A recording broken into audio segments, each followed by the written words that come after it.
So I wanted to ask if there was any particular piece that you'd like to talk a little bit more about, either about the process of making it or what the research topic that you were focused on was. Yeah, so I would love to talk about my paintings replanting resilience. And so that was like the I say paintings because I made these two and they go like side by side. Um and so like when you have like a pair of paintings supposed to go next to each other, it's called a diptych and it can go up, triptych and so on when there's three.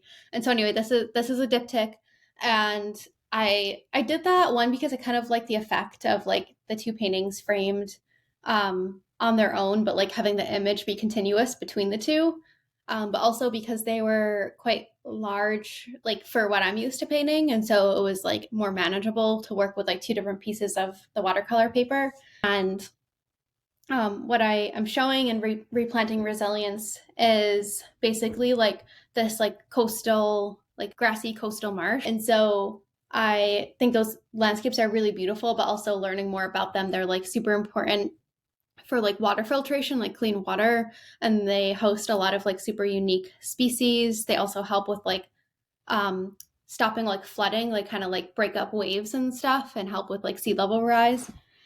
And I thought it was interesting to learn about places that were trying to like replant more of um, these coastal like grasses to kind of restore these places and like where they've been destroyed for like building and things like that. So I really wanted to do a piece about like the effect of sea level rise in these salt marshes, but also try to find a way to highlight some of the like positive actions like happening around these spaces. And so I did, besides the sea level rise data in the painting, I also incorporated two other graphs that were kind of like the best things I could find to show something hopeful. And so one of the graphs was about basically like the increase in percent of adults in the United States who, when they vote, like are voting to basically like support environmental protection broadly.